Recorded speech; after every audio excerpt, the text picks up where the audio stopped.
Bien. Si vous voulez, on va commencer.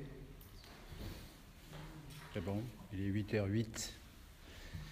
Alors tout d'abord, je tiens à vous dire que c'est la dernière séance de cette formation médicale continue qui se déroule sous la forme d'un séminaire, cette année consacrée à la relation et au relationnel. Je voulais d'abord remercier tous les intervenants qui viennent régulièrement proposer un travail qui, cette année, m'a paru, chacun d'entre eux, très pertinent, très perspicace, propre à l'échange, très enrichissant, malgré les différents points de vue théorico-cliniques. Et ça répond véritablement à cette dimension de la relation, puisque la relation, c'est au fond aussi la question du lien et de l'échange. Alors ils font ça aussi bénévolement, il faut savoir que c'est fait bénévolement, que c'est une formation qui cherche justement à promouvoir comme ça le courant psychosomatique à travers cette dimension de l'unité, au sens où on ne peut pas dissocier le psychique du biologique ou le psychique du somatique, et que cette vision globale et unitaire est une vision au fond qu'on trouve très peu, ni dans la médecine, ni dans la psychanalyse. Je tiens aussi à remercier certains participants qui viennent fidèlement, régulièrement, qui bizarrement ne sont pas là ce soir. Enfin, il n'y en a pas beaucoup, il y en a quand même certains. Alors, ce soir, je vais vous entretenir de la névrose traumatique à partir d'un cas que j'ai eu à suivre il n'y a pas très longtemps, que je continue à suivre. J'ai essayé d'anonymiser le patient le plus possible, évidemment pour ne pas qu'il puisse se reconnaître, et puis que, pour des raisons éthiques. Ceci dit, ça fait partie aussi, je dirais, du jeu à jouer. Je pense que c'est utile, je dirais, pour nous, les praticiens, pour ceux aussi qui ont été plus ou moins victimes et qui se posent parfois des questions de savoir comment se sortir de ces traumatismes. Alors le traumatisme, je vais l'aborder d'abord en introduction, en développement, deux points de vue théoriques. Le point de vue classique de la psychanalyse, issu des travaux freudiens, et un autre point de vue qui ici nous importe beaucoup, celui de la psychosomatique relationnelle. Dans l'un, on a affaire à une discipline qui conçoit l'inconscient comme énergétique, puisque pulsionnel, quantitatif, puisque énergétique, et défensif, puisqu'on se défend toujours de l'inconscient, ou qu'on trouve dans l'inconscient des défenses. Et ça, c'est la vision freudienne. L'autre orientation, c'est celle de la psychosomatique relationnelle, qui va concevoir la notion d'affect comme une plaque fondamentale tournante qui, selon son usage, selon son utilisation, va réorienter et va permettre, à partir de cette notion relationnelle, de pouvoir s'exprimer à travers des modalités différentes. Alors, le traumatisme. Sa définition, très simple, le traumatisme, ça survient après un choc émotif généralisé lié à une situation où la vie est mise en danger. Dans le cas qui va illustrer notre propos, cette mise en danger est une menace de mort réelle. Il s'agit de l'attentat au camion qui est survenu lors de la fête du 14 juillet à Nice. Classiquement, la réaction au traumatisme, sur le plan psychique, est une forte crise anxieuse pouvant déboucher sur de nombreuses manifestations psychopathologiques qui peuvent aller de la stupeur à la confusion, et là il y a tout un inventaire sémiologique et nosographique. Mais c'est ultérieurement que l'évolution va attester du choc, et de deux manières.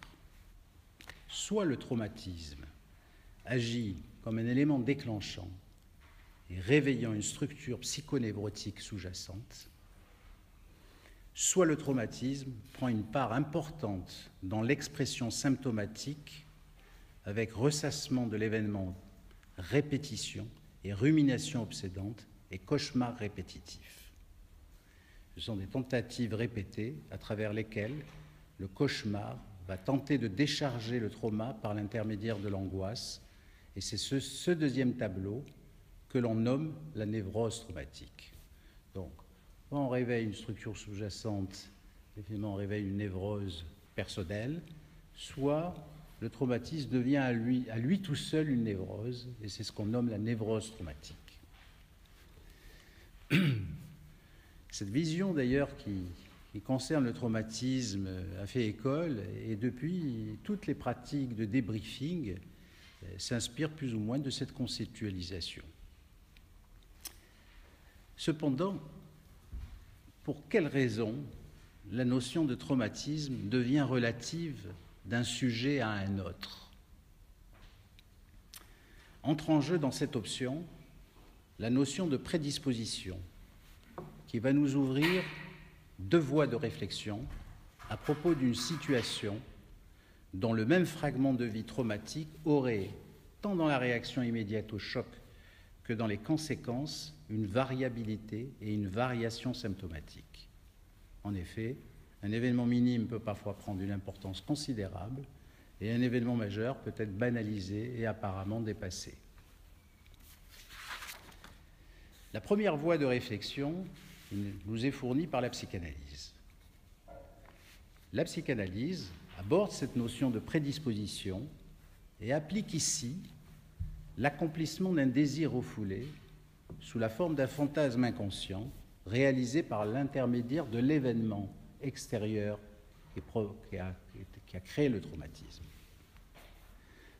Selon la psychopathologie freudienne, il serait là le traumatisme, parce qu'il répète un traumatisme infantile, un traumatisme sexuel, issu de la névrose sexuelle, dont l'expression émotionnelle est liée à une représentation interdite.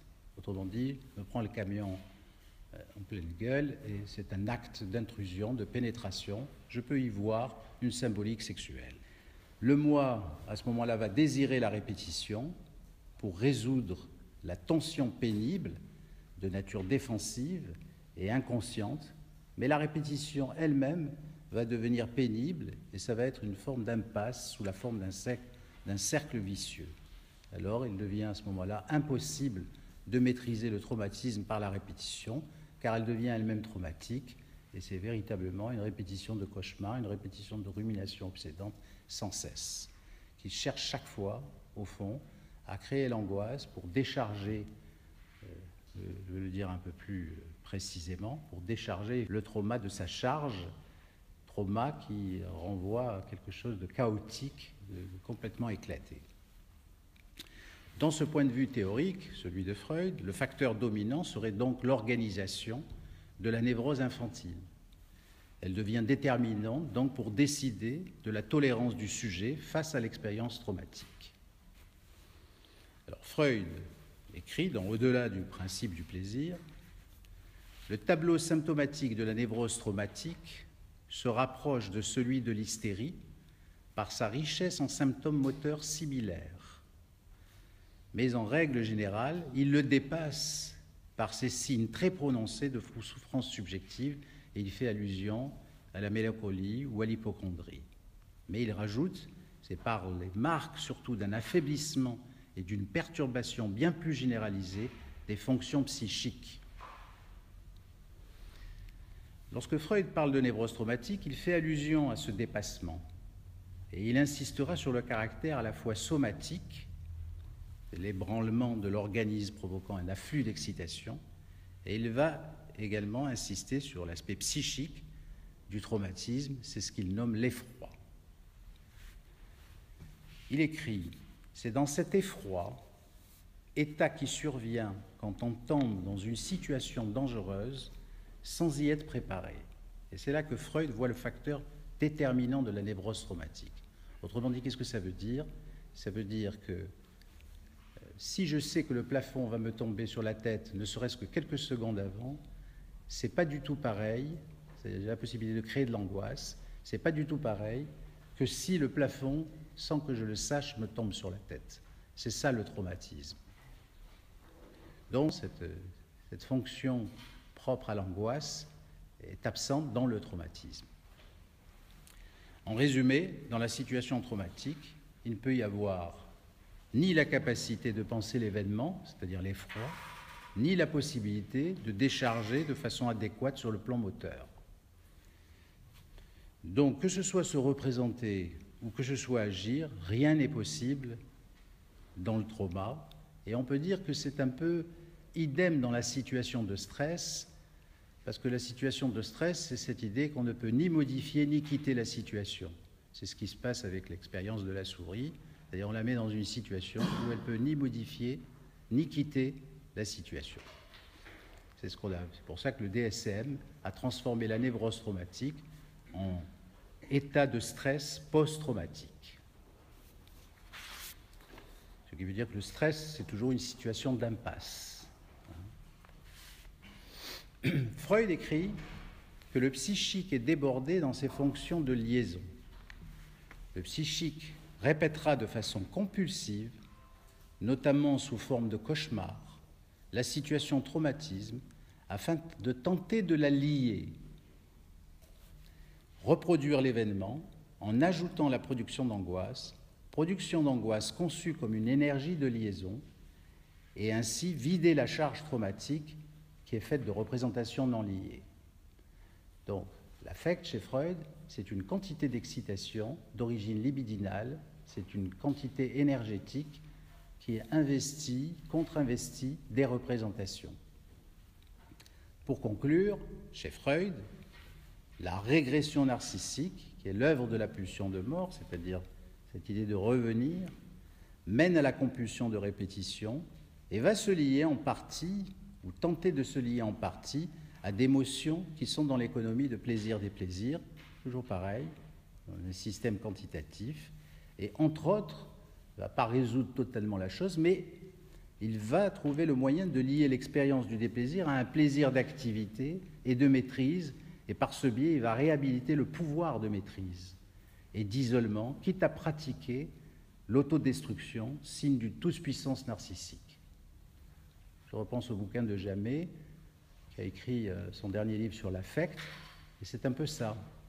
C'est-à-dire qu'au fond, on peut expliquer ces notions de scarification, d'automutilation, comme la possibilité, au fond, de décider soi-même de s'autodétruire, et c'est une manière, finalement, de reprendre en main cette puissance et d'avoir la maîtrise de la situation, comme si, au fond, cette capacité, je dirais, à s'autodétruire dépend de la volonté du sujet, et il reprend en main toute la possibilité de contrôler et de maîtriser la situation.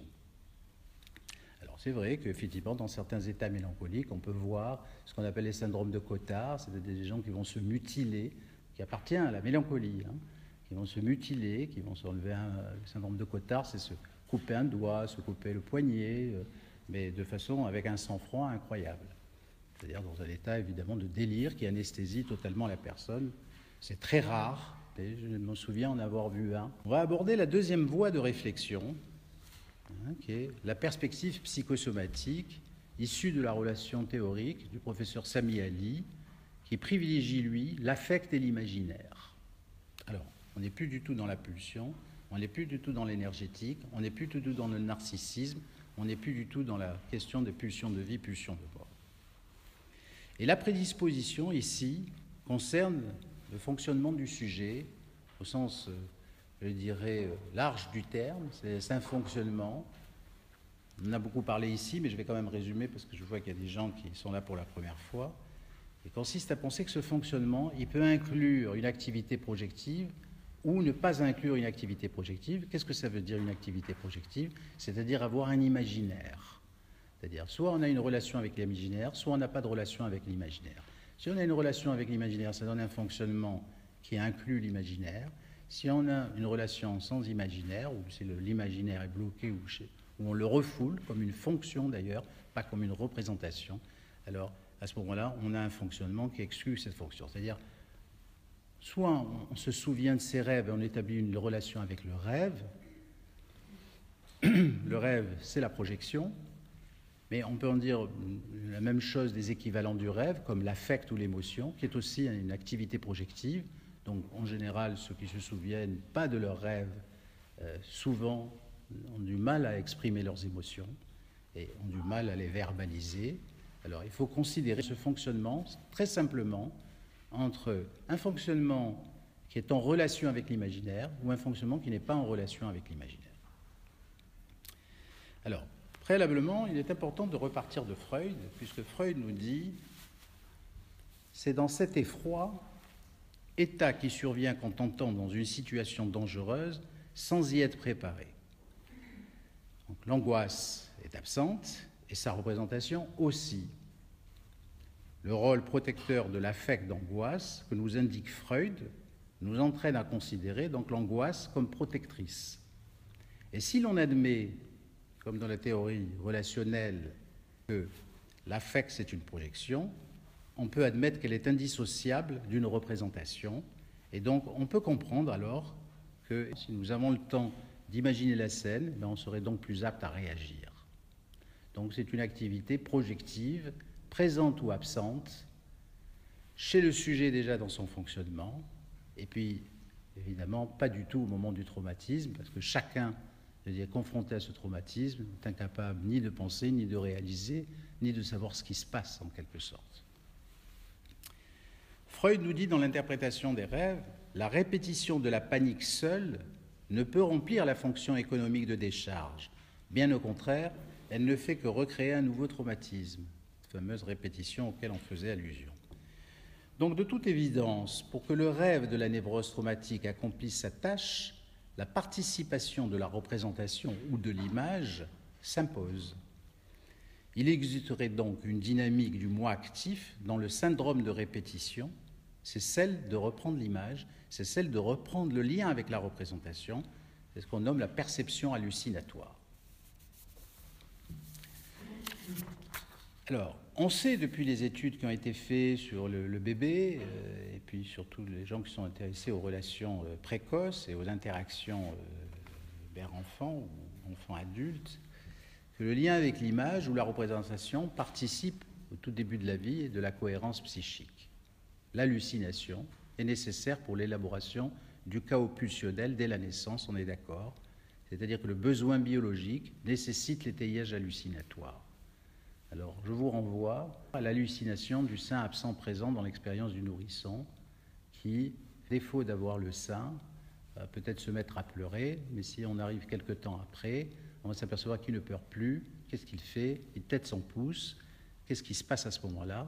C'est qu'il, grâce au pouce, c'est-à-dire grâce à la transformation de son corps déjà en corps imaginaire, il est capable d'halluciner le sein alors que le sein est absent. Donc il va trouver une réponse en termes d'étayage à cette cruelle absence et il va rendre présent l'absent.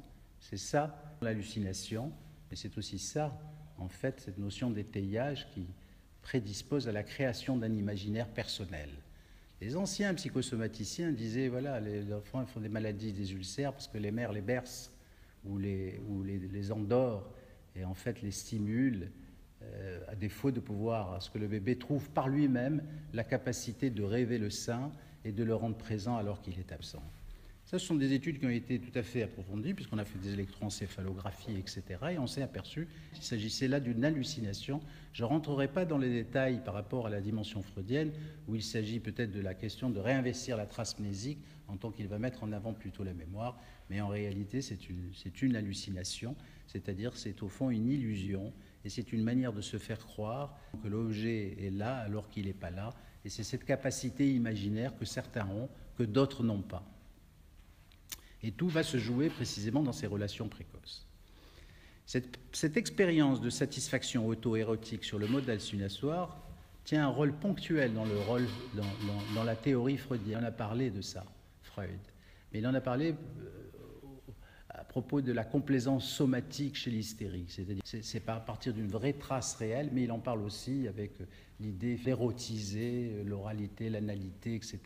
Tout ça, ça procède d'étayage, c'est-à-dire de capacité à transformer et à pouvoir répondre aux désirs plus qu'aux besoins en créant des images qui permettent de pouvoir supporter l'absence ou la séparation. Mais Sami Ali va lui donner un rôle fondamental dans la genèse de la fonction du réel et de l'imaginaire. C'est-à-dire autant Freud développe en tant qu'étayage à propos pour nous expliquer la complaisance somatique, c'est-à dire savoir que dans l'hystérie, il y a toujours un trauma réel et que la personne va réinvestir ce trauma en inventant une maladie pour avoir des bénéfices, mais elle va partir d'une réalité, et c'est cette espèce d'étayage qu'il appelle complaisance somatique. La relation à l'autre passe par la projection, c'est une relation fondamentale qui transforme l'autre en objet imaginaire présent dans son absence. Pour cela, il est nécessaire de revenir à nouveau sur le concept de projection imaginaire que l'on définit comme l'objectivation de soi en dehors de soi. Un petit peu comme l'idée du rêve, c'est-à-dire au fond, qu'est-ce que c'est le rêve? C'est projeter une subjectivité profonde et interne et tenter effectivement de l'objectiver à travers des images, des symboles.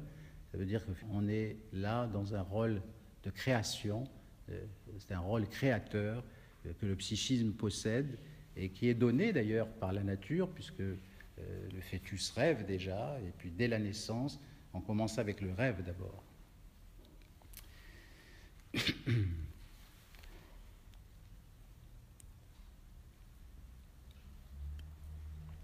Alors, effectivement, projeter, s'objectiver, c'est s'objectiver tout entier. C'est objectiver aussi son corps, c'est objectiver donc le corps, c'est un espace, mais le corps, c'est un temps, c'est un rythme. Donc c'est objectiver également le corps à travers un espace, à travers un temps, et l'on va projeter des images qui sont des images du corps. Ce sont des images exactement fonction du corps. À partir de là, c'est la projection affective qui convertit la réalité extérieure en une image de soi. C'est sous la poussée de l'affect que le même fragment de vie peut être métamorphosé. Ainsi, on peut considérer que l'affect double toute représentation. Et en effet, si je suis triste, le monde est triste. Si je suis gai, le monde est gai. C'est une projection de son état. C'est ça l'affect. La réaction affective ne dépend pas de la simple situation, elle dépend du sens qu'on lui donne à travers une représentation. Ainsi, dans la situation de danger de mort, le tandem puissance-impuissance ne peut apparaître comme seule et unique possibilité de résolution, car au sein du danger, non seulement on ne peut pas fuir ni combattre, mais la pensée devient véritablement une étrangeté totale.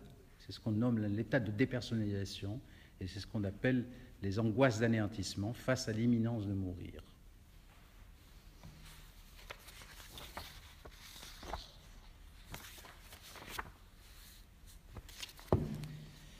Alors, le trauma, dans cette vision, dans cette option de psychosomatique relationnelle, provient de cette absence de représentation affective, de cette absence d'activité projective, car neutralisée.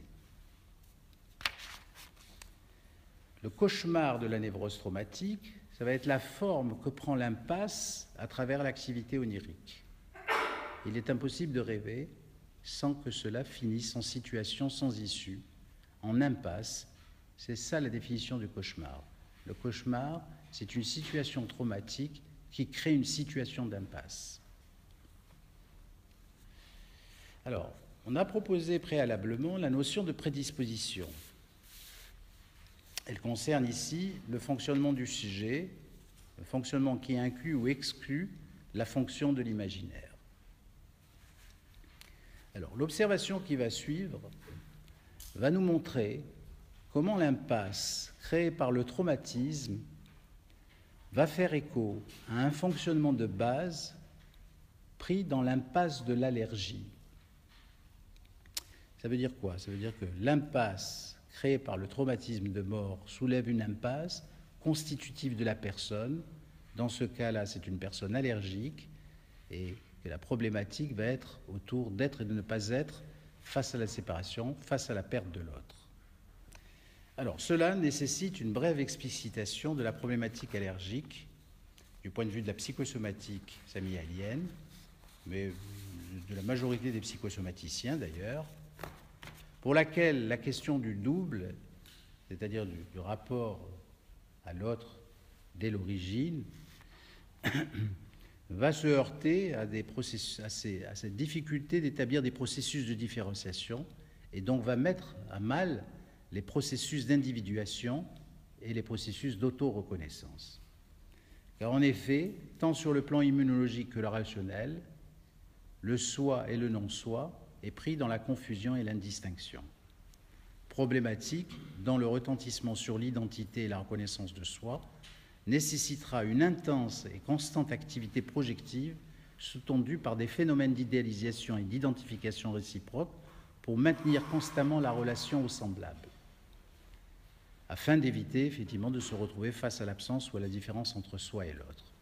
Alors, je reviens sur la question de l'allergie. Les personnalités allergiques, on parle des allergies chroniques, c'est-à-dire ceux qui ont un rapport au monde allergique, c'est-à-dire qui font des allergies constamment et presque toute leur vie, avec des périodes de rémission. Mais on peut considérer que, comme je le disais au début, psychique et somatique, il n'y a pas de dissociation possible. C'est une unité et ça concerne les deux plans en même temps. C'est un peu comme les deux profils d'un même visage. Ce qui est psychique va devenir somatique, ce qui est somatique va devenir psychique. Alors dans l'allergie, c'est très parlant parce qu'on peut faire une crise d'asthme parce qu'effectivement on respire du pollen, mais on peut faire une crise d'asthme parce qu'on peut entrer en conflit avec son père ou sa mère, en tout cas avec quelqu'un, je dirais, pour lequel on a un investissement et un lien plus ou moins affectif. Ce qui veut dire que dans l'allergie, vous avez deux formes de relations qui peuvent créer l'allergie. La relation biologique, mais la relation intersubjective. Ce n'est pas tant les termes qui sont en relation, qui sont en cause, c'est le phénomène de relation. C'est-à-dire c'est ce qui existe entre les termes. Et c'est ça qui est commun, je dirais, à ces deux possibilités, qu'elles concernent le biologique ou qu'elles concernent le relationnel intersubjectif. Donc ça veut dire que sur l'allergie, quand vous avez une espèce d'allergène qui va pénétrer le corps, il va y avoir une réaction défensive, une sorte d'armada totalement démesurée pour s'attaquer à quoi? À quelque chose qui relève de la matière inerte, c'est-à-dire pour lequel le système immunitaire n'est pas concerné en principe, puisque le système immunitaire est concerné que par des agents vivants infectieux comme bactéries, virus, cellules anormales, parasites, tout ce que vous voulez. Mais il n'a aucune raison de développer des anticorps face à de la matière inerte pour laquelle l'organisme ne craint aucun danger. Mais c'est comme si, au fond, il était pris dans une sorte de confusion où il ne savait pas qui est son ennemi, qui est son ami. Autrement dit, s'il ne sait pas qui est son ami ou son ennemi, au fond, c'est comme si il y a quelqu'un de votre famille qui vous dit qui c'est que vous ne savez pas qui c'est que vous ne savez pas qui vous êtes. Donc la question est, comme le disent les immunologues, que pose l'allergique, c'est que soit immunitaire, il n'est pas posé, il n'est pas clair.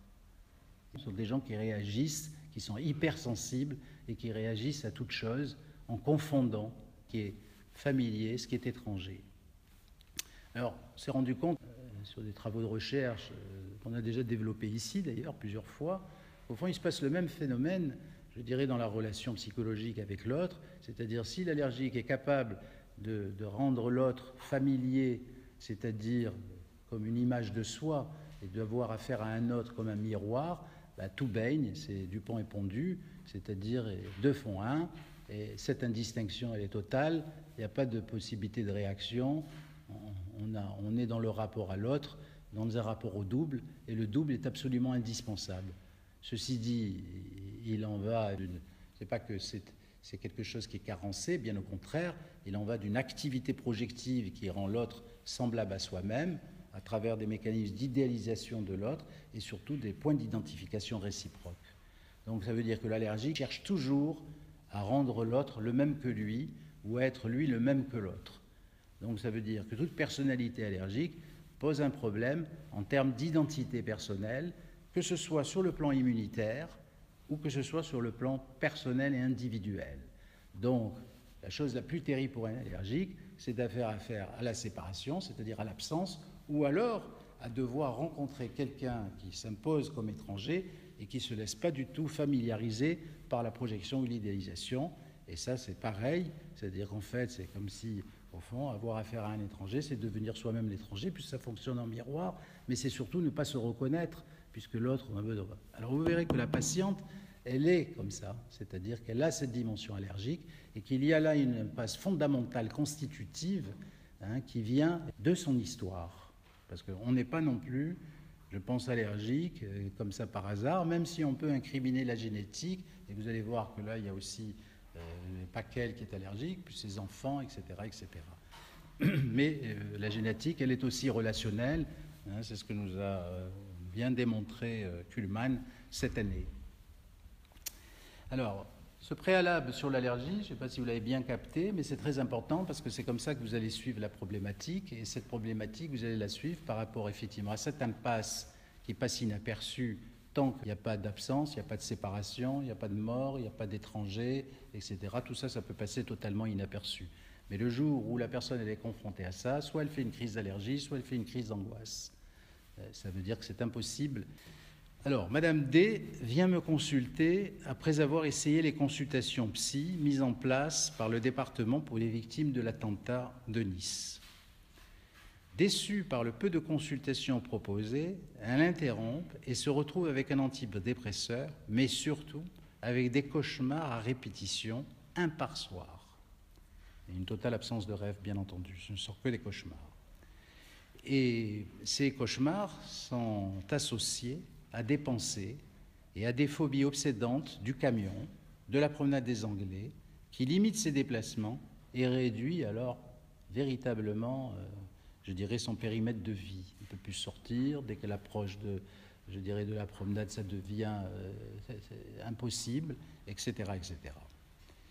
Alors, Madame D est une femme au corps et à l'esprit bien plantée, sportive avérée. Son esprit est pragmatique, carré, conforme aux exigences et aux principes établis par le système ambiant. C'est-à-dire une personne très adaptée dans la norme, avec la possibilité comme ça d'investir surtout un fonctionnement très rationnel, très logique, très peu d'imaginaire, pas d'imaginaire d'ailleurs. Fiscaliste de métier, elle est une vraie professionnelle engagée dans l'esprit d'équipe de l'étude dans laquelle elle travaille depuis 25 ans. Elle ne compte plus les heures supplémentaires et cela sans trop se plaindre car à la fois concernée par l'esprit du tous égale 1, elle le dit elle-même, nous sommes les 5 doigts d'une main, c'est-à-dire tout le monde est semblable là-dedans, donc on est tous les mêmes, on s'entraide, c'est comme si c'était moi, si c'était elle, etc. Donc on reconnaît la particularité de l'allergique qui investit le semblable et qui ne peut que concevoir le lien comme ça inconsciemment avec le semblable. Et en même temps, elle est intéressée par le bénéfice qu'elle en tire, parce que travailler beaucoup, être accaparé par le travail, ça lui permet de moins en moins en proie à ses pensées traumatiques du passé comme du présent, puisqu'elle a toujours travaillé autant. Je dis du passé comme du présent, parce que cette hyperactivité, elle a toujours été, elle n'est pas que depuis le traumatisme. La phrase que l'on retiendra au cours du premier entretien, c'est celle-ci: « Je viens pour pouvoir mettre des mots sur des choses que je ne peux pas dire. » Alors, pour cerner au plus près les données théoriques dont je vous ai parlé, et on va envisager d'ailleurs les deux, c'est-à-dire à la fois la question de l'énergétique, la question du pulsionnel, du refoulement, et peut-être voir la question de l'affect, la question de l'imaginaire, aussi pareillement. Alors, pour cerner, je dirais, ces données théoriques, je vais vous proposer d'emblée, comme introduction, 3 tableaux à propos du vécu de la situation traumatique et de ses répétitions. Alors, le premier, ça va être la scène réelle du récit de Madame D à propos de l'attentat, c'est-à-dire ce qui s'est passé vraiment. Le deuxième, ça va être la scène du cauchemar, c'est-à-dire ce qu'elle en fait dans le cauchemar, et ces cauchemars qui se répètent, identiques à eux-mêmes pendant un certain nombre de mois. Et enfin, les scènes par séquence qui sont issues du cauchemar initial.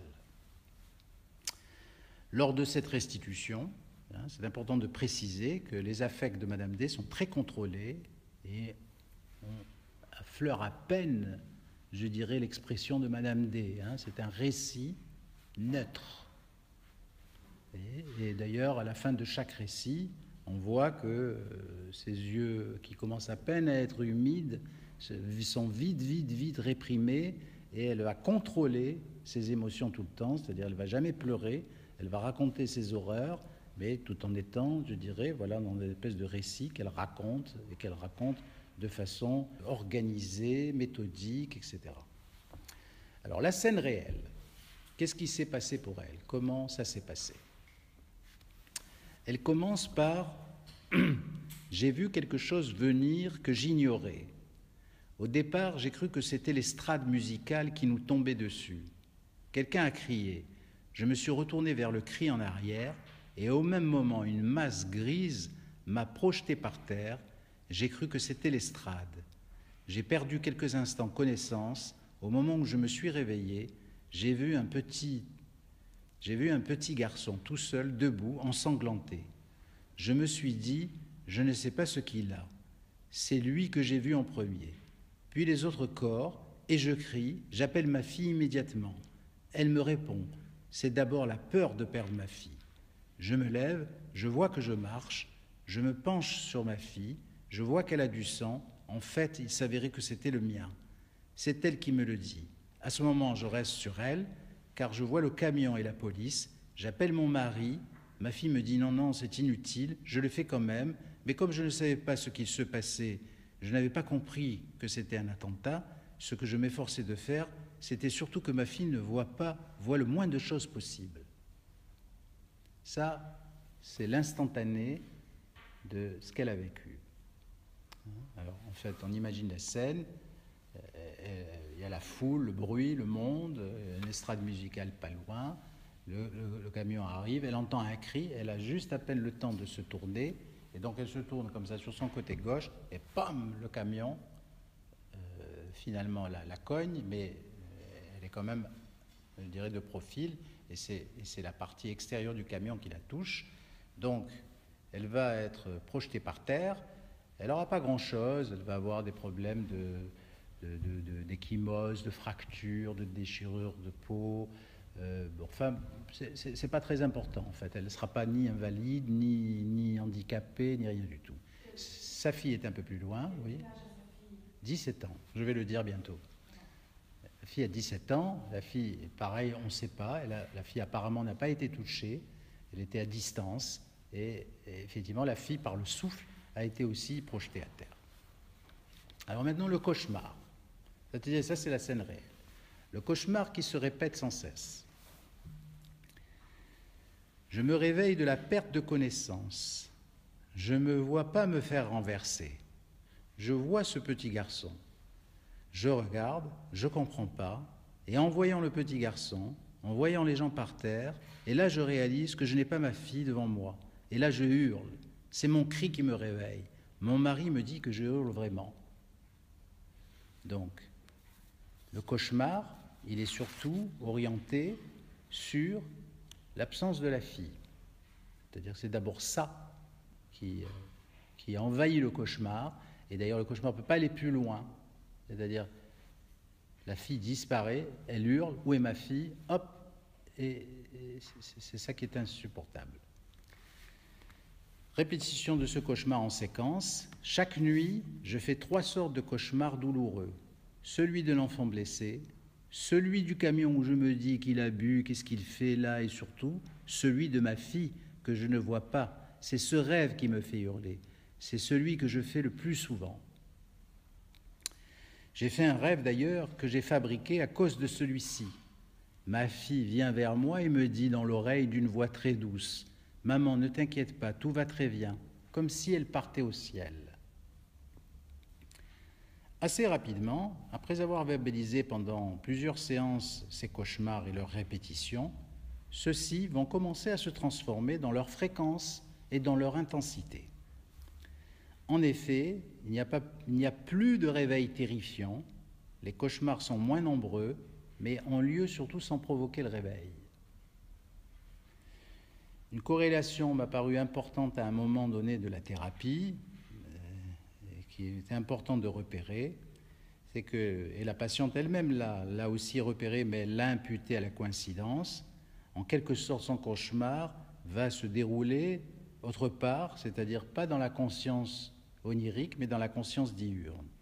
Car dans la même période, sa fille âgée de 17 ans, qui n'a aucune conséquence physique de l'attentat, mais qui contient tant bien que mal le traumatisme, présente assez tardivement, et particulièrement ces dernières semaines, là où justement les cauchemars ont cessé, des lipothymies à répétition, c'est-à-dire des évanouissements qui ne cessent d'inquiéter Madame D. Alors elle dira: « Elle me fait des crises, elle m'en fait souvent ces derniers jours. Avant, elle me faisait des crises d'asthme, mais là, ces crises d'évanouissement, ça a pris le dessus sur moi, en fait. Et moi, dès qu'il arrive quelque chose à ma fille, j'ai tendance à paniquer. Comme très jeune, elle s'amusait à se couper la respiration pour tomber dans les pommes. Donc là-dessus, je panique. Mais alors, vous ne pouvez pas savoir comment je panique. On aborde la question de ce rapport avec sa fille, et le rapport fusionnel avec sa fille sera quasi accepté, reconnaissant par là un lien inexplicable, différent de celui qu'elle a avec son fils aîné. Elle forme, dit-elle, un double parfait, et elle reconnaîtra que la protection maternelle est réciproque avec sa fille, avant comme après le traumatisme. C'est-à-dire la fille peut être la mère peut être la fille, et ça marche comme ça, hein, en miroir. Âgée de 53 ans, Madame D est née à l'étranger, d'un père commerçant, né à l'étranger lui-même, et d'une mère professeure de sport. Elle a un jeune frère de 2 ans, son cadet, atteint de pathologie auto-immune. À l'âge de 5 ans, ses parents divorcent. C'est en plein conflit oedipien que ce divorce va résonner. Elle dira, entre autres, à l'aide d'un lapsus, toute sa confusion identificatoire. Elle dira, c'est ma mère qui avait trompé mon mari, hein, pour dire que, effectivement, la mère avait trompé le mari. Elle dira, elle a trompé mon mari. Ça, c'est pour vous montrer, hein, cette idée que chacun peut être à la même place. Hein. C'est pas une question d'Oedipe, hein, c'est une question, effectivement, de confondre. Hein, c'est-à-dire le père et la mère, ça revient au même puisque tout est semblable. En effet, et elle-même aussi. En effet, sa mère s'est remariée avec l'homme adultérin qu'elle a connu à l'époque parce que son père ne s'occupait pas assez d'elle, selon elle. Elle dit « mon père était trop catégorique ». Elle a donc tour à tour vécu avec sa mère et son père et a vécu des conflits de rivalité oedipienne qu'elle raconte avec les conjoints réciproques. Mais c'est surtout avec le rejet de son beau-père que cette hostilité va culminer et qui nécessitera une prise en charge psychologique à l'âge de 12 ans assez brève, dont elle dira « je ne supportais pas cet interrogatoire qu'était la psychothérapie ». Ce divorce va conforter son idée de ne jamais se marier, et cela convient pour les mêmes raisons à son partenaire, avec lequel elle vit depuis 32 ans, et avec qui elle aura 2 enfants, tous 2 souffrant d'asthme et d'eczéma chronique. Elle-même a pu avoir des poussées d'eczéma qui ont duré pendant plusieurs années consécutives. On voit par cette brève biographie, d'ailleurs fidèle à son économie de parole, parce que pour elle, c'est dominé par le tout allait bien auparavant, hein, c'est la norme, comme je vous ai dit, une femme très conforme, donc tout va bien, que Madame D a été confrontée à de multiples séparations extrêmement banalisées dans sa vie et au cours des entretiens, malgré les nombreux conflits qui jalonnent son enfance et qu'elle soulève. Hein. Mais comme elle le dit elle-même, aux sorties de ces situations, elle a toujours fait face en étant très adaptée. Alors, c'est dans le cadre de l'onirothérapie, je reviendrai à la fin si vous voulez, l'onirothérapie c'est une pratique qui va donner une place privilégiée au rêve, et c'est à travers le rêve que la psychothérapie va s'effectuer.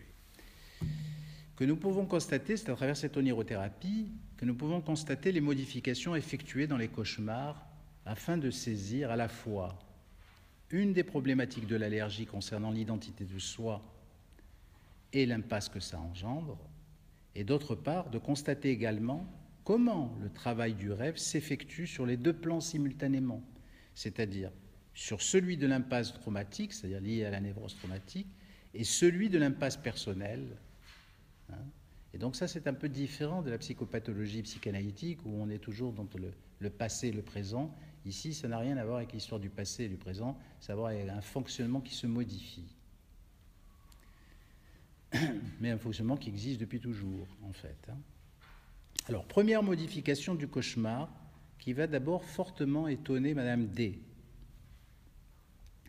J'étais avec ma fille, il y avait comme un rond-point, avec légèrement surélevé dessus, une cabine téléphonique qui explose devant nous, une détonation avec des flammes qui a mis la cabine en 1000 morceaux, de laquelle sortaient des câbles, des fils de partout. Un policier me dit « c'est un attentat ». Et de là, je m'effondre, ma fille me réveille, et de là, on est évacué. Ce rêve ne la réveille pas. Mais ce rêve, si vous voulez, c'est important parce que, au fond, quand je disais le rêve, c'est l'objectivation de soi en dehors de soi, on voit bien un peu cette image d'elle-même, hein, qu'elle peut projeter comme ça, à travers cette notion de cabine téléphonique. Enfin, moi, je l'ai interprété comme ça. C'est une femme, je dirais, très méthodique, très organisée. Voilà, c'est fait de fils et de câbles. Il y a une espèce de rationalité, une dimension, d'utiliser une sorte de logique qui est absolument infaillible. et tout est organisé. Il ne faut pas oublier que c'est une femme qui fait énormément de sport, qui a une vie absolument cadencée, très programmée, avec ceci, là, ceci, etc.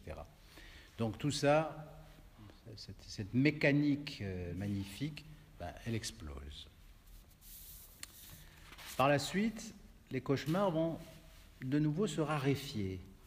Par contre, justement, effectivement, pour, je dirais, contrôler le refoulement, c'est tout un fonctionnement caractériel qui va se renforcer, qui permet de refouler l'affect et le rêve, et qui va, en contrepartie, développer toutes les pensées obsédantes, les inquiétudes inconsidérées qui vont être constantes avec les ruminations.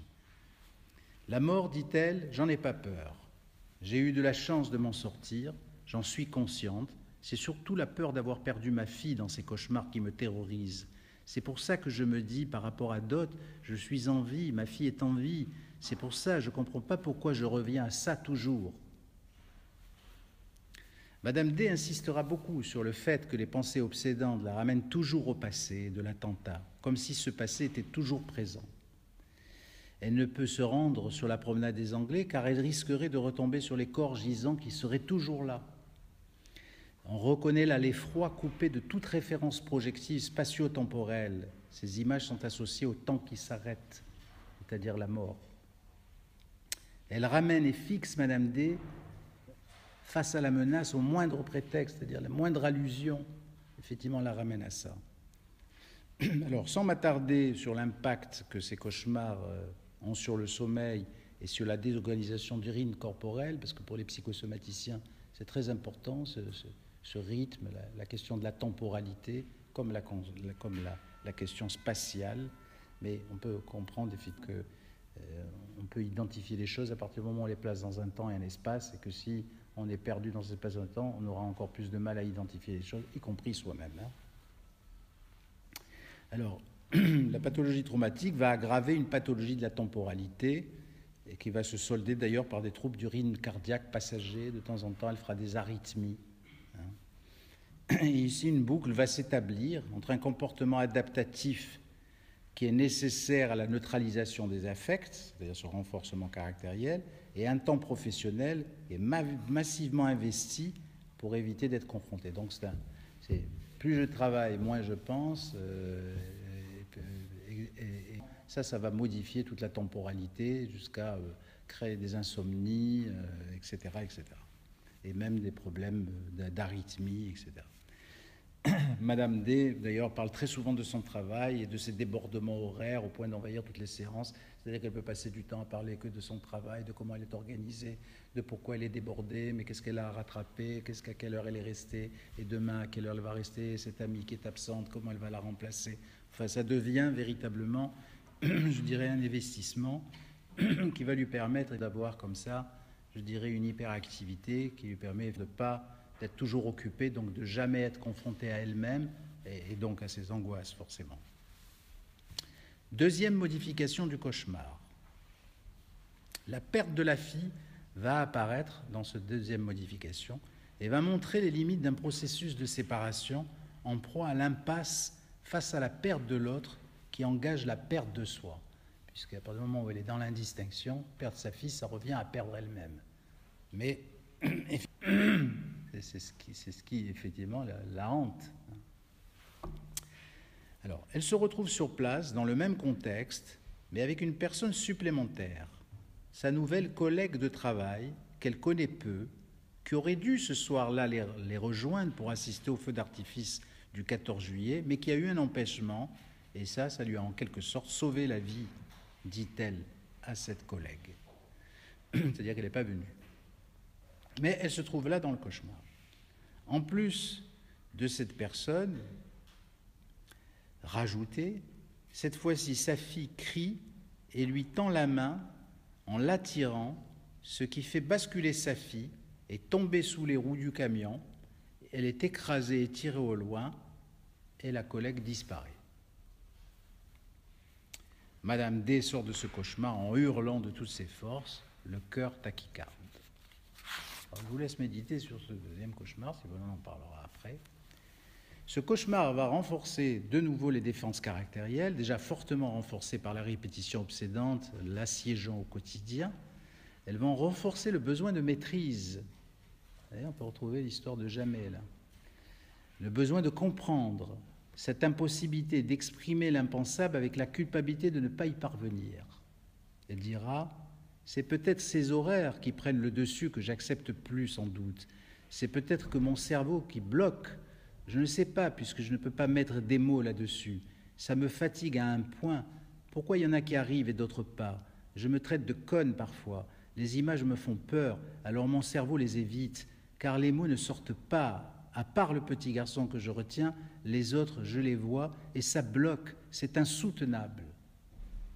Ce refoulement de l'affect la prive de nommer. Et ne pas nommer, c'est d'être privé de l'affect également. Cela la fait tourner en boucle. Elle revoit la scène sans cesse, dès que la moindre chose réveille le souvenir.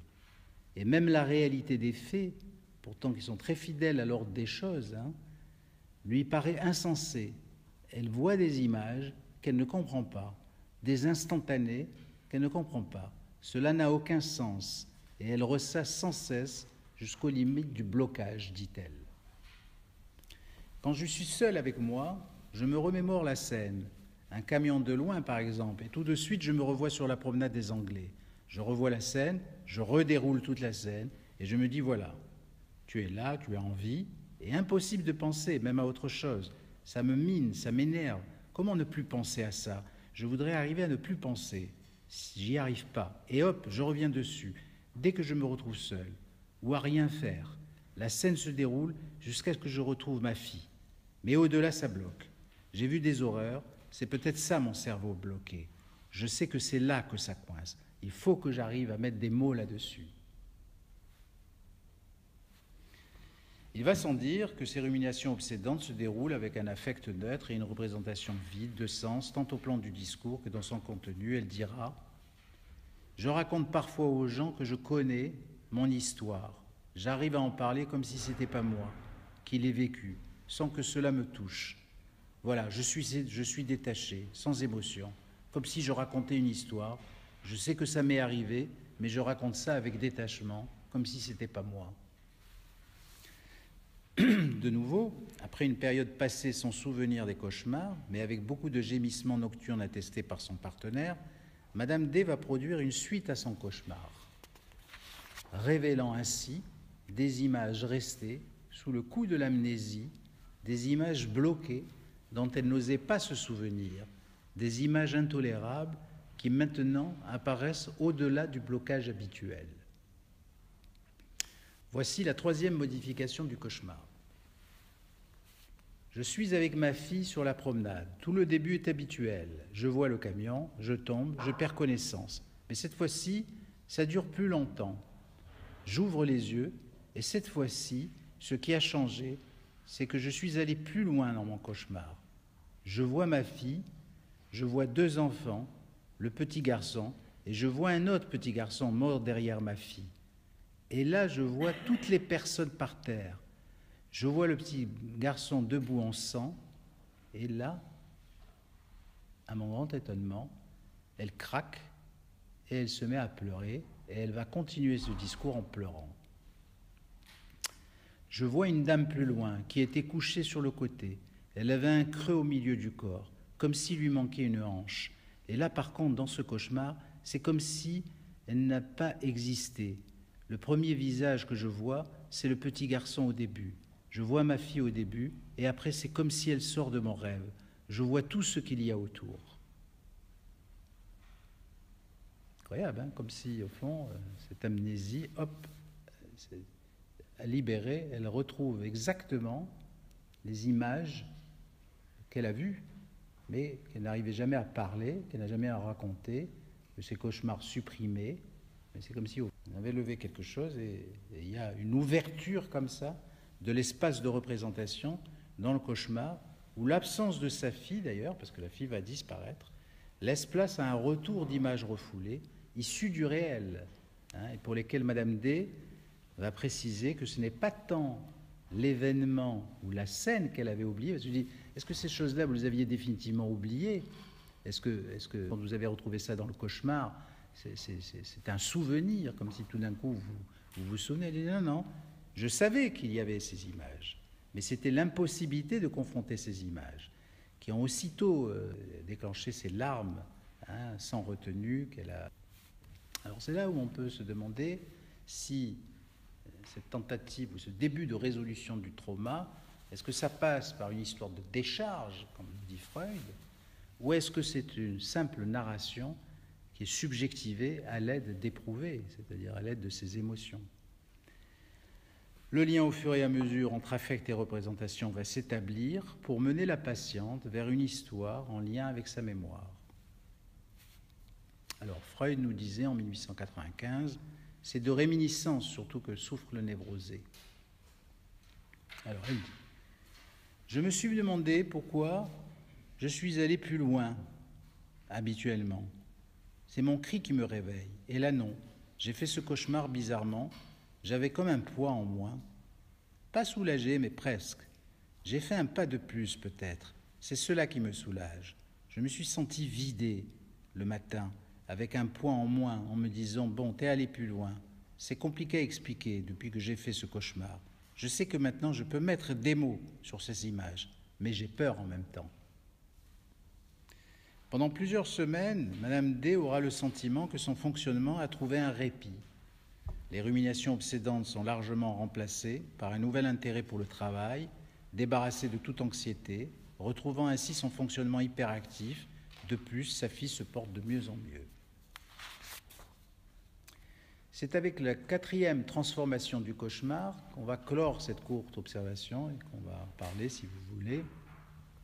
Alors, pour situer le contexte de ce 4e cauchemar, Madame D rapporte en premier lieu, avant de raconter le cauchemar, une angoisse de la semaine. C'est une angoisse de séparation avec sa fille qui doit effectuer un petit voyage pour quelques jours et elle va considérer que peut-être le départ de sa fille qui va s'absenter, qui va aller à Paris, passer quelques jours, c'est ça qui a peut-être provoqué le cauchemar qu'elle va raconter.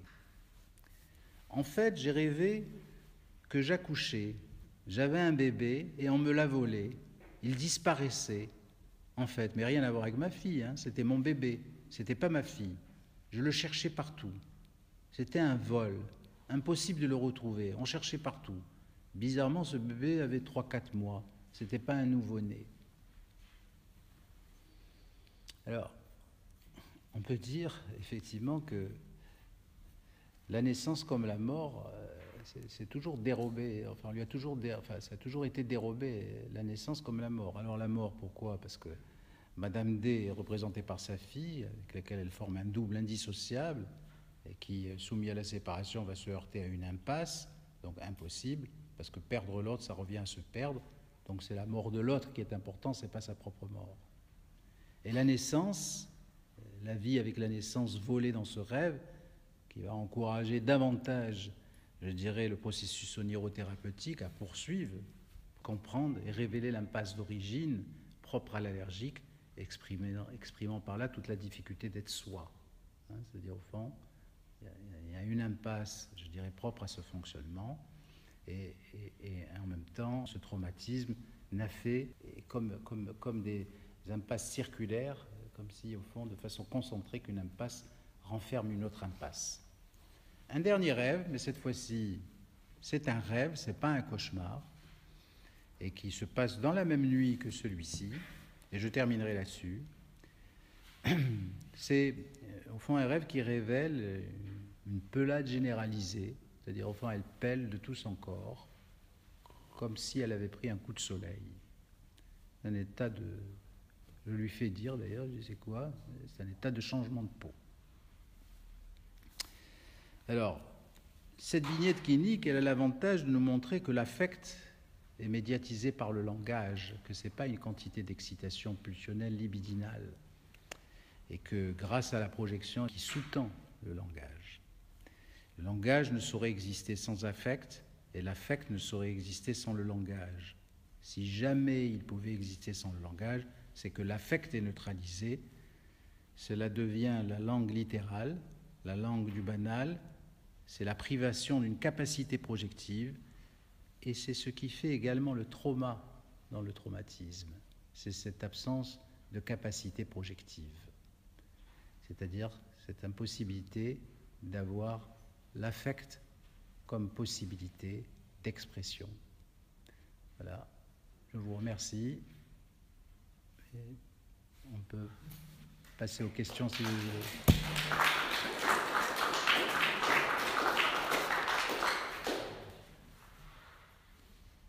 Ce qui introduit d'ailleurs le séminaire de l'an prochain qui portera sur l'affect.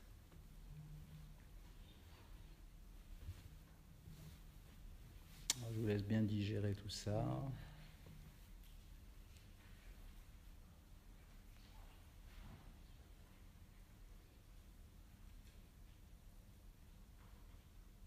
Ça s'est étalé sur combien de temps? Très peu de temps.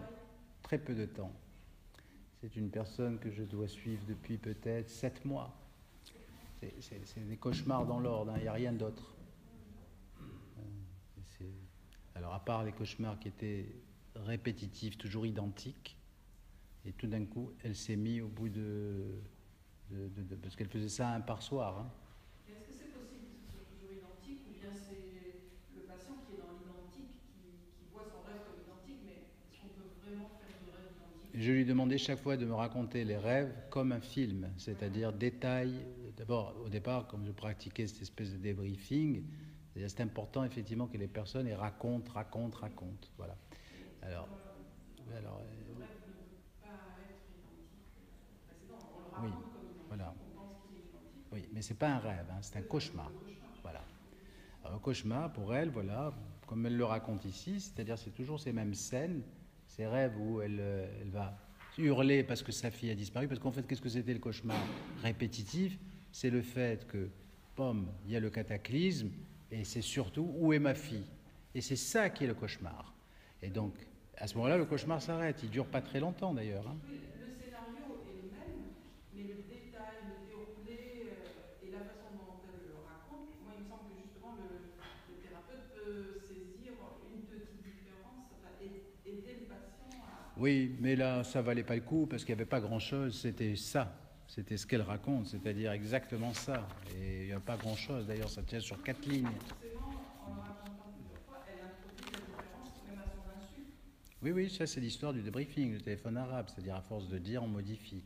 Mais dans son cas, le cauchemar était sidérant, c'est-à-dire répétitif, comme les ruminations d'ailleurs. Les ruminations qu'elle peut avoir étaient obsédantes, étaient des répétitions telles quelles. Chaque fois qu'elle passait devant la rue un tel, hop, elle avait le réveil. Quand elle passait de l'autre côté, non. Alors qu'est-ce que c'est le réveil? Toujours pareil. Je revois, j'ai peur de revoir, enfin elle expliquait ça comme ça.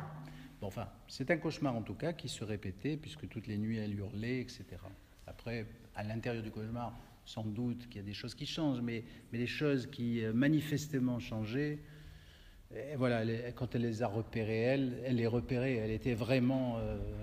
enfin, on voit qu'elle avait compris qu'il fallait que quelque chose se modifie, quoi, ou que ces cauchemars disparaissent ou que ces cauchemars se transforment. Oui, de toute façon, la relation avec toi, forcément, introduit des différences. Qu'elle le veuille ou non, qu'elle lutte contre la différence ou pas, cette différence, elle vient par elle-même, enfin, elle est là.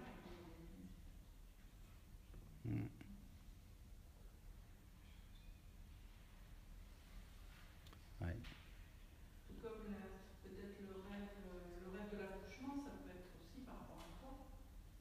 C'est-à-dire qu'elle naît de toi. Quelque chose comme ça, et que ça puisse renvoyer à une première expérience de sa propre naissance, avec une interruption, avec quelque chose qui ne s'est pas établi de la relation avec sa mère. Enfin, Oui. Moi, j'ai été plus loin. Je pensais que la naissance, c'est la naissance du rêve. Et on oublie le cauchemar. C'est-à-dire, quand elle rêve du bébé, il y a quelque chose d'elle qui existe, qui n'a jamais existé, parce que ce n'est pas quelqu'un qui se souvenait de ses rêves auparavant, facilement. Enfin, qui n'a jamais eu d'intérêt pour ses rêves. Donc, c'est quelqu'un, effectivement, qui a affaire qu'au cauchemar. Et enfin, le cauchemar cesse, et enfin, le rêve va pointer. Puisqu'après, on voit avec la pelade, effectivement, qu'il y a quelque chose aussi là du renouveau, en quelque sorte. Donc le renouveau, c'est le renouveau psychique. C'est-à-dire, c'est l'annonce que maintenant on va rêver. Et oui, c'est vrai en plus, parce que depuis, elle fait des rêves. Alors, elle fait des rêves complexes, qui sont en rapport toujours avec la question de cette identité énigmatique, la sienne, sans le savoir d'ailleurs. Mais c'est des rêves, c'est plus des cauchemars. Oui ? J'ai pas très bien compris la personnalité allergique en lien avec la relation avec autrui. J'ai pas très bien compris la nuance en fait. Oui, ce que je disais, c'est que l'allergique, il a, je dirais, cette capacité projective à transformer l'autre en image de soi. C'est-à-dire, c'est l'image de soi, c'est-à-dire au fond, à partir du moment où je vous vois, objectivement, si vous êtes là, je suis là. C'est propre de tout homme de faire ça, non? Oui, mais il va donner une importance considérable parce qu'il va développer, je lui dis, des mécanismes spécifiques qui vont toujours avoir lieu. C'est-à-dire que l'allergique est à l'abri de l'allergie s'il a cette capacité projective. Parce que son impasse, c'est d'être et ne pas être en même temps. C'est de ne pas avoir la possibilité de s'auto-reconnaître. Exactement comme son système immunitaire. Alors, est-ce que l'un fait l'autre ou est-ce que l'autre fait l'un? Mais en tout cas, les deux posent le même problème en termes de relation, que ce soit la relation biologique ou que ce soit la relation interhumaine. Donc, ce qui veut dire effectivement que sur le plan immunitaire, on peut s'apercevoir qu'il y a là une réaction excessive d'anticorps face à quelque chose qui n'a aucune raison d'être, simplement parce que quelque chose d'étranger est resté dans l'organisme. Mais en principe, le système immunitaire, il sait reconnaître ce qui est négatif ou positif pour l'organisme. Donc il ne se dérange que s'il y a danger pour l'organisme. Or, la poussière, le chat, tout ce que vous voulez, pour manger des tonnes, ça ne va jamais rien faire. L'allergique, oui. C'est-à-dire, il ne va pas supporter ce qui est étranger. D'accord ? Pourquoi ? Parce qu'il a des difficultés à reconnaître déjà lui-même. Alors, cette relation très particulière de l'allergique, elle pose la question du visage chez l'allergique. C'est intéressant parce qu'on peut redire des choses qu'on a déjà dites ici. Vous savez que Spitz, il avait, et Sami Ali aussi a beaucoup travaillé là-dessus, mais Spitz, il avait fait l'expérience suivante. C'est-à-dire que vous savez qu'à 8 mois, il existe la peur de l'étranger. C'est un organisateur psychique qui reste plus ou moins universel. Il s'est aperçu de quoi, Spitz? Les enfants allergiques n'ont pas la peur de l'étranger. C'est-à-dire ces enfants qui vont dans les bras de tout le monde. Alors qu'est-ce qui se passe effectivement dans la peur de l'étranger? C'est la prise de conscience, on ne coïncide plus avec la mère, parce que quand on voit l'étranger, on comprend que l'étranger est différent de la mère, donc on suppose à un moment que finalement on doit être différent de la mère. Mais qui sommes-nous? Pour l'instant, on ne le sait pas. Donc il y a cette espèce de vide et d'angoisse que l'enfant va exprimer. Mais il va être confronté à la différence de visage. Pourquoi? Parce que le bébé, il a le visage de la mère d'abord, avant de confronter cet organisateur psychique qui tient compte de la maturation neuropsychologique et de l'évolution, et qui va faire à un moment, il va avoir son cerveau qui est capable d'avoir une discrimination particulière, et ça c'est le cerveau en miroir, puis le cerveau différenciateur que les neurologues sont d'accord de nous enseigner en quelque sorte. Alors, c'est cette différenciation qui n'existe pas chez l'allergique. Donc, ça veut dire qu'est-ce qui fait le bébé allergique? Comme il n'est pas sauvage, il va dans les bras de tout le monde. Ça veut dire tout le monde est le même. Il ne fait pas de différence. Vous voyez? Parce qu'en fait, c'est ça, hein, l'histoire, elle est même plus compliquée que ça, parce qu'au départ, on croyait que c'était des angoisses de séparation. Donc, on mettait l'étranger, la mère et le bébé. Et puis, la mère s'en allait, et puis le bébé, face à l'étranger, criait. Mais après, on a refait l'expérience. Quand on met la mère à côté de l'étranger, le bébé, il crie encore plus. Donc, ce n'est pas du tout la séparation. C'est cette capacité de différencier.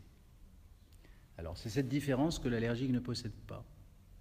Donc, l'allergique, il va s'arranger pour que jamais il soit confronté à la différence. Il faut que toujours l'autre soit une image de lui-même, de manière à être dans le deux font un. Et du coup, pour aller un petit peu plus loin, concernant le stade du miroir pour les personnalités allergiques, ça se passe comment? Le stade du miroir, c'est un faux problème. Puisque le miroir, il existe d'abord d'emblée, c'est-à-dire, enfin, le bébé, il a le visage qu'il voit. Il n'est pas capable. Donc le miroir, il est là. Le miroir, c'est le contraire, c'est-à-dire, il sort du miroir. dans le vrai miroir. Voilà. C'est-à-dire, en fait, il a la capacité de comprendre effectivement qu'il a une image. Mais ce n'est pas à travers le miroir qu'il le comprend. Le miroir, c'est de là d'où il vient. Il est tout le temps dans le miroir, le bébé. Il est dans le miroir de la mère, comme la mère est dans le miroir avec le bébé. C'est ça la circularité affective. Quand le bébé fait A, la mère, elle fait A. Elle fait la même chose que lui. Elle lui renvoie ses expressions. Voilà, s'il fait heureux, la mère elle va dire heureux mon bébé. Voilà, c'est tout comme ça. Donc ce double est absolument indispensable puisque nous sommes tributaires de l'autre pendant un certain temps, hein, et de la mère donc ou de ce qu'il fait au fils de mère. Il faut voir l'allergique comme ça. Oui. Pour revenir sur ce que vous disiez, en fait, tout à l'heure, vous avez dit que votre patiente avait dit elle me fait des crises en parlant de sa fille, en fait. Et du coup, est-ce que vous ne pensez pas qu'elle subit non seulement ses propres cauchemars, mais aussi les crises de sa fille? Et est-ce que du coup, en fait, pour qu'elle aille mieux, il faudrait que sa fille aille mieux aussi? Tout à fait. Tout à fait. Et la fille a un suivi aussi? Tout à fait. La fille a un suivi. Voilà. Alors la fille, cette histoire de l'hypothymie, c'est-à-dire la fille a commencé le suivi en même temps qu'elle. Autant la fille était très contente de son suivi, autant la mère, elle n'arrivait pas tellement à s'en sortir. Donc elle avait des antidépresseurs, elle voyait la personne une fois par mois, c'est pas suffisant, elle verbalisait rien du tout, etc. Quand la mère a commencé à entreprendre cette psychothérapie, alors la fille, bien plus tard, elle a commencé, elle a présenté, je dirais, des symptômes, mais très longtemps, comme je le dis, très longtemps après le traumatisme. Et donc ça, effectivement, ça a complètement paniqué la mère, ce qui veut dire que les cauchemars se sont arrêtés, et c'est ça que je veux dire, c'est-à-dire le cauchemar, il ne s'est pas passé dans la vie nocturne, il s'est passé dans la vie diurne. Mais c'est ça, en fait, le cauchemar, c'est-à-dire le cauchemar, c'est que le cauchemar va créer un traumatisme qui va influencer la réalité et qui va faire que souvent la réalité elle-même elle va devenir cauchemardesque, mais il va reprendre les choses comme dans la réalité, c'est-à-dire le cauchemar est né de la réalité, revient à la réalité, et c'est quelque chose où on est pris dans quelque chose comme ça qui s'auto-entretient. Alors c'est vrai, souvent on peut trouver le cauchemar de nuit, il va être dans le cauchemar de la journée. Alors c'était son cauchemar, cette fille et en même temps ça répondait, elle s'évanouit, elle disparaît. Donc c'est retrouver son cauchemar, puisque son cauchemar c'est où est ma fille. Donc quand elle prend connaissance la fille, c'est comme si elle vit ça en live, quoi. Donc c'est ça, c'est cette espèce de double entre la mère et la fille. Voilà. Un cas spécifique, mais tous les cas le sont. Alors j'ai choisi celui-ci, d'abord parce qu'il est assez simple, et en même temps parce qu'il montre comment, je dirais, le travail du rêve opère précisément. C'est-à-dire qu'utiliser le rêve en termes thérapeutiques, ça reste fondamental.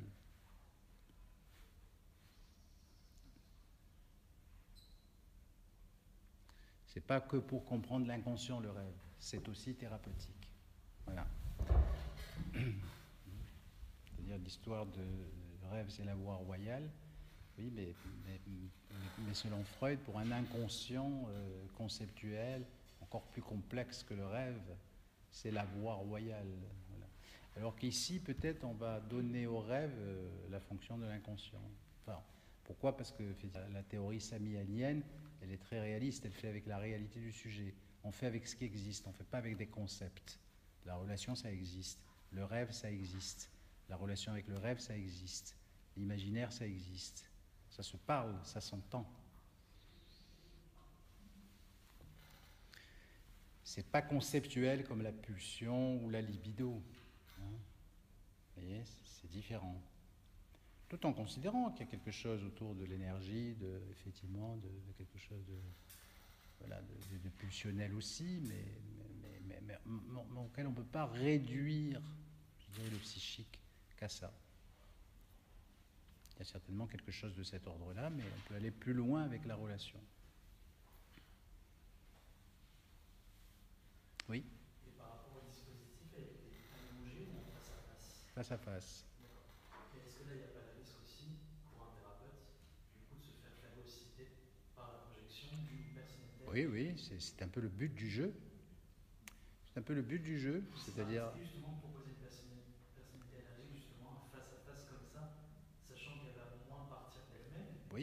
faut travailler. Oui, oui, non, mais c'est le but du jeu. C'est-à-dire qu'il s'agit effectivement de permettre déjà à la personne de retrouver cette indistinction et puis petit à petit d'apprendre à la personne à se différencier. Mais il faut partir de là.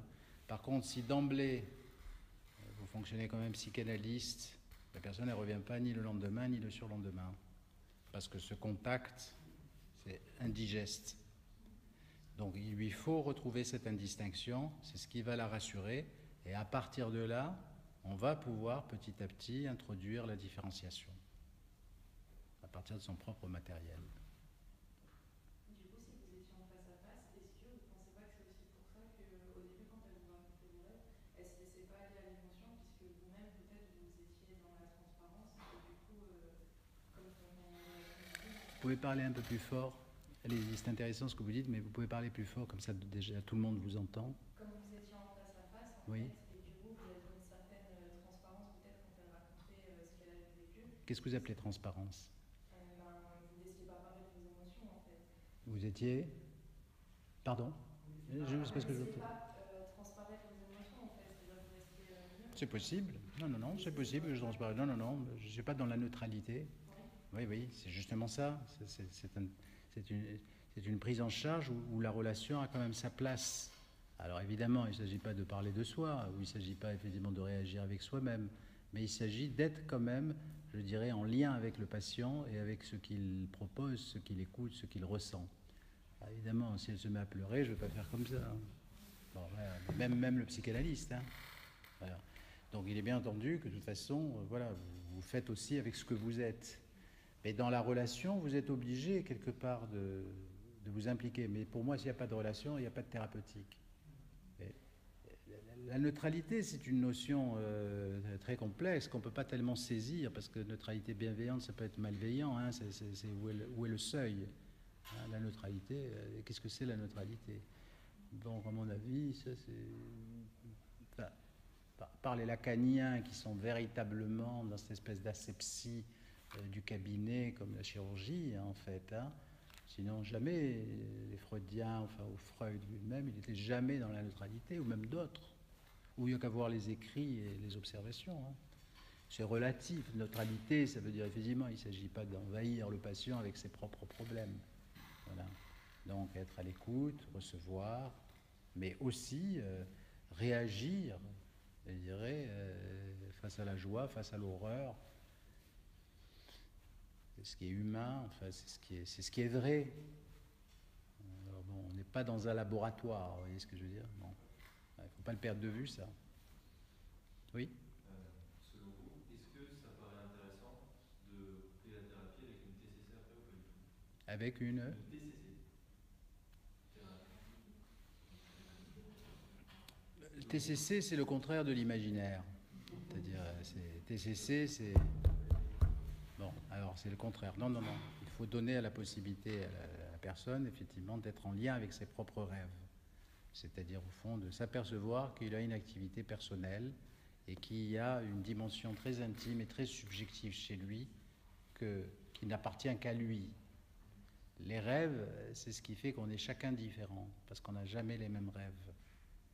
À part certains rêves qu'on dit universels, comme, je dirais, voilà, certaines choses. Mais en général, l'unicité de l'individu, elle est à travers l'imaginaire. Sinon, on a tous les mêmes besoins physiologiques, on a tous, je dirais, voilà, un nez, des yeux, des oreilles.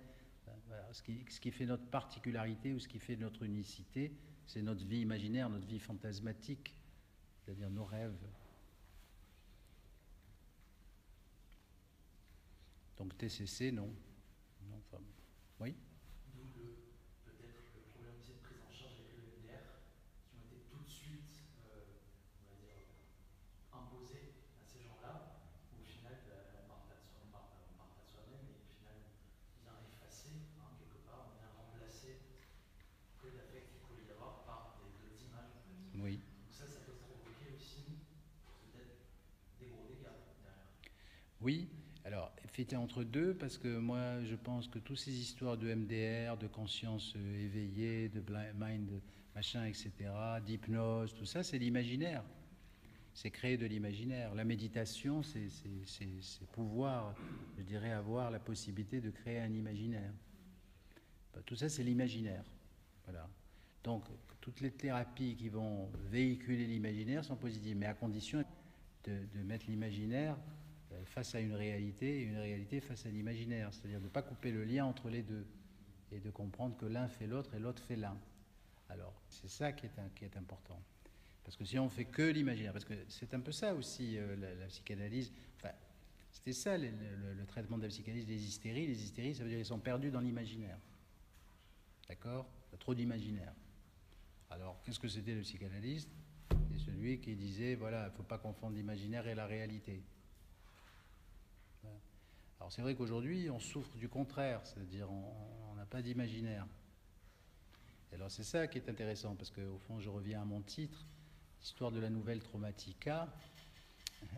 C'est intéressant, parce que je n'ai pas voulu dire nouvelle traumatica en faisant allusion à la traumatica freudienne qui nous renvoie au sexuel, ou une vision sami-alienne qui au fond, interpelle la question de l'imaginaire et la capacité d'étayage et de transformation, parce que c'est le rêve qui transforme les choses. Vous voyez ?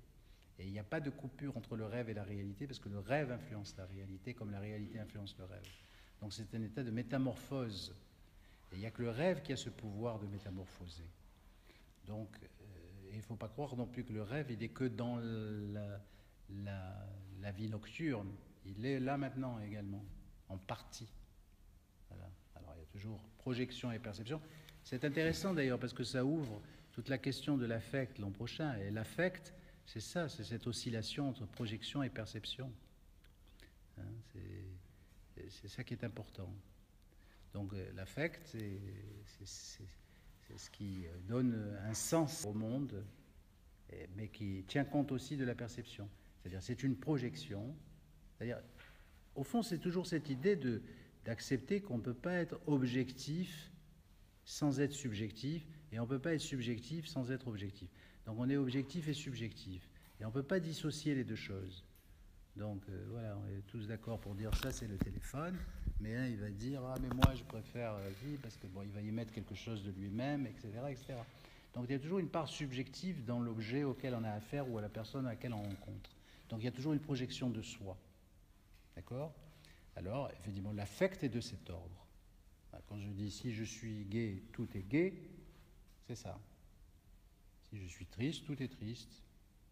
Voilà. C'est mon affect qui donne un sens au monde, qui colore le monde. Alors, c'est le langage qui véhicule effectivement cet affect. Parce qu'on projette dans le langage quelque chose, cette émotion, qui a de doubles racines, perception et projection. Et c'est vrai, l'émotion a une double racine, perception et projection. On a une représentation de l'émotion et on a une réaction physique de l'émotion. C'est-à-dire, voilà, je reconnais ma peur, l'objet me fait peur, et ma peur, je la reconnais grâce aussi à mon accélération cardiaque, à ma transpiration, tout ça, c'est en même temps. Oui, Hélène ? Oui, peut-être pour les TCC, de dire qu'il y a des gens qui vont être demandeurs de TCC, qui au contraire ne supporteront pas qu'on fasse appel à l'imaginaire, qui voudront être plus adaptés ou récupérer l'adaptation. Tout à fait. Et ça, c'est vrai qu'il faut le savoir aussi. Oui. Il y a des personnes à qui on va aller faire une TCC parce que ça, ils vont pas supporter qu'il y ait un appel à l'imaginaire. Tout à fait. Donc, il y a des gens qui ne peuvent pas défaire le refoulement et il vaut mieux pas prendre le risque de chercher à le défaire. Donc il y a des gens qui sont faits pour ces pratiques d'adaptation. Donc si vous insistez trop, vous les déstabilisez. Et ça, le patient, il le sait inconsciemment en général. Quand un patient me dit « Ah, moi je ne veux plus venir en thérapie ou je veux arrêter », je lui laisse cette possibilité. J'insiste pour lui dire « Non, vous avez fait quand même tout un travail, il faut continuer », enfin je l'encourage. Mais si je vois qu'il résiste, il le sait mieux que moi. Il faut respecter ça.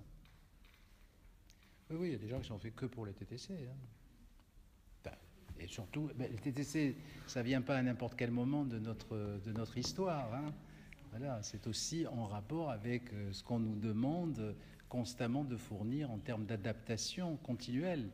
Donc les Américains qui ont inventé le TTC, c'est pas pour rien, c'est parce qu'ils ont une société faire voilà. le choix au niveau du thérapeute comme au niveau du patient. Tout à fait. Il y en a qui Tout à fait. ça convient. Et il y a des gens qui ne sont pas sensibles au PCC. Oui. La distinction entre réel et imaginaire dont vous parliez tout à l'heure, qu'est-ce que vous pensez de l'utilisation des casques de réalité virtuelle dans le MDR? Oui, c'est-à-dire les virtualisations, c'est-à-dire quand vous dites par exemple la personne qui va marcher sur un plafond de verre, voir le vide, oui, c'est de l'adaptation. Faut apprendre à maîtriser, prendre sur soi et je dirais de refouler massivement et d'apprendre à se conformer à la situation. Alors c'est un conditionnement.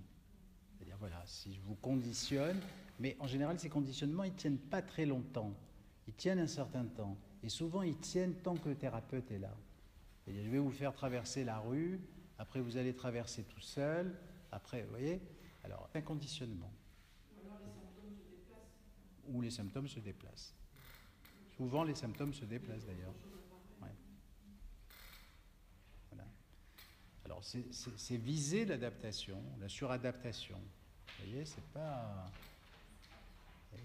C'est le contraire de la psychanalyse, si vous voulez. Voilà. Autant vous allez élaborer d'un côté, autant de l'autre, non.